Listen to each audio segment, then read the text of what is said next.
Hello guys, हमने start किया था दी हाउसमेट। आज हम शुरू करेंगे दी हाउसमेट का चैप्टर 5। तो चलिए शुरू करते हैं। शाम 6:45 बजे तक रात का खाना तकरीबन तैयार हो चुका था। फ्रिज में पहले से मैरिनेट की हुई चिकन ब्रेस्ट मौजूद थी और किसी ने इसके पैकेट पर हिदायत भी छाप रखी थी, तो मैंने बस वही किया जो हिदायत में लिखा था और चिकन को ओवन में रख दिया। लगता है कि वो लोग किसी ऐसे फूड सर्विस से खाना मंगवाते हैं जिसमें पहले से ही हिदायत दी गई हों।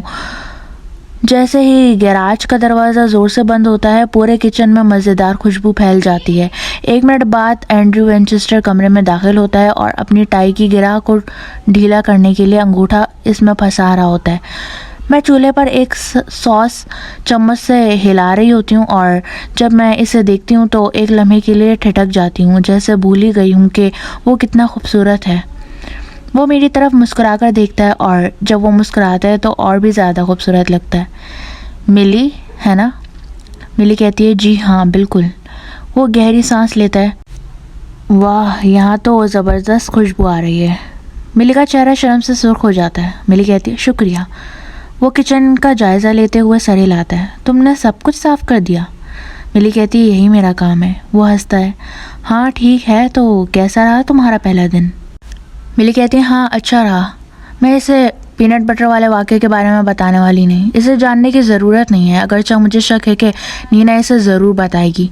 मुझे यकीन है कि वो ये सुनकर खुश नहीं होगा कि मैं तकरीबन इसकी बेटी को मार ही चुकी थी।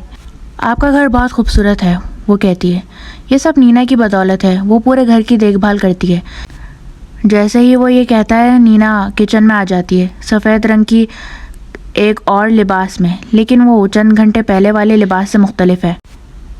वो एक बार फिर बेहद शानदार लग रही है। लेकिन जब मैं आज सफाई कर रही थी तो मैंने कुछ वक्त निकालकर इनके मेंटल पर रखी तस्वीरें देखी। इनमें एक पुरानी तस्वीर थी जिसमें नीना और एंड्रयू एक साथ थे और वो इस वक्त बहुत मुख्तलिफ लग रही थी। इसके बाल इतने सुनहरे नहीं थे, इसने कम मेकअप किया हुआ था, ज़्यादा आरामदेह कपड़े पहने हुए थे और वो कम से कम 50 पाउंड कम वज़न की लग रही थी।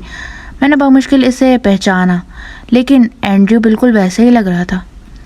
नीना, एंड्रयू की आंखें अपनी बीवी को देखकर चमक उठती हैं। तुम हमेशा की तरह आज भी बहुत खूबसूरत लग रही हो। वो इसे अपनी तरफ खींचकर गहरे अंदाज में इसके होठों पर बोसा देता है। नीना इसके साथ लिपट जाती है और इसके कंधों को ज़ोर से पकड़ती है, जैसे वो इसे अपनी मलकियत जताना चाहती हो। जब वो एक दूसरे से अलग होते हैं तो नीना मोहब्बत भरी नज़रों से इसकी तरफ देखती है। मुझे आज तुम्हारी याद आई। वो कहता है, मुझे तुम्हारी ज़्यादा याद आई। और वह कहती है, मुझे तुम्हारी और ज़्यादा याद आई। ओ गॉड, ये लोग कितनी देर तक यही बहस करते रहेंगे कि किसने किसको ज़्यादा याद किया। मैं नज़रें फेर कर किचन में ख़ुद को मसरूफ़ कर लेती हूँ। इनकी इतनी करीब मोहब्बत भरी लम्हे का गवाह बनना काफ़ी अजीब लग रहा है। नीना आखिरकार पीछे हटती है। तो तुम दोनों एक दूसरे को जानने लगे हो? हाँ बिल्कुल, एंड्रयू जवाब देता है। और जो कुछ मिली बना रही है, इसकी खुशबू लाजवाब है ना? एंड्रयू कहता है। मैं पीछे मुड़कर देखती हूँ। नीना चूल्हे के पास खड़ी मुझे घूर रही है। इसकी नीली आंखों में एक अजीब सी कशमकश है। इसे अपने शौहर का मेरी तारीफ़ करना बिल्कुल पसंद नहीं आया, लेकिन मुझे समझ नहीं आ रहा कि मसला क्या है। एंड्रयू तो वाज़ह तौर पर इस पर फ़िदा है। वाकई, वो हल्की मुस्कुराहट के साथ कहती है। नीना का किचन में कोई हाल नहीं है, एंड्रयू हंसते हुए कहता है और अपना बाजू उसकी कमर के गिर्द डाल लेता है। अगर खाना पकाने की जिम्मेदारी सिर्फ इस पर होती तो हम कब के भूखे मर चुके होते। पहले मेरी माँ हमारे लिए खाना लेकर आती थी, जो वो खुद या इसका ज़ाती शेफ़ बनाता था। लेकिन जब से वो और मेरे वालिद फ्लोरिडा रिटायर होकर चले गए हैं, तब से हम ज़्यादातर बाहर के खाने पर गुजारा कर रहे हैं। तो मिली, तुम तो हमारी सेवियर हो। नीना ज़बरदस्ती मुस्कुराती है। एंड्रयू सिर्फ मजाक कर रहा है, लेकिन कोई भी औरत ये पसंद नहीं करेगी कि इसका किसी और से कंपैरिजन किया जाए, ख़ास तौर पर अगर वो इससे कमतर दिखाई दे। अगर एंड्रयू ये बात नहीं समझता तो वो वाकई बेवकूफ़ है। फिर भी बहुत से मर्द बेवकूफ़ होते हैं। रात का खाना 10 मिनट में तैयार हो जाएगा, मिली कहती है। आप लोग क्यों नहीं लिविंग रूम में जाकर आराम करते? जब खाना तैयार हो जाएगा तो मैं आप लोगों को बुला लूँगी। वह हैरानी से भय में उठाता है। मिली, क्या तुम हमारे साथ खाने में शामिल होना चाहोगी? नीना के गहरे सांस लेने की आवाज़ पूरे किचन में गूंजती है। इसके कुछ कहने से पहले ही मैं जल्दी से सर हिलाकर मना कर देती हूँ। नहीं, मैं बस अपने कमरे में जाकर आराम करूँगी, मगर दावत देने का शुक्रिया।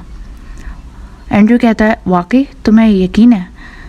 नीना अपने शौहर के बाजू पर ज़ोर से चपत मारती है। एंड्रू, वो सारा दिन काम कर रही है, वो अपने मालकान के साथ खाना खाने के लिए नहीं बैठना चाहती, वो बस ऊपर जाकर अपने दोस्तों से मैसेज करना चाहती है ना मिली? जी हाँ बिल्कुल, हालांकि मेरे बाहर कोई दोस्त नहीं है। एंड्रू को कोई ख़ास परवाह नहीं होती, वो तो बस इखलाकन पूछ रहा था। इसे अंदाज़ा भी नहीं है कि नीना मुझे खाने की मेज़ पर नहीं देखना चाहती, और ये मेरे लिए ठीक ही है। मैं कोई ऐसा काम नहीं करना चाहती जिससे वो खुद को गैर महफूज महसूस करे। मैं सिर्फ अपना सर झुकाकर अपना काम करना चाहती हूँ।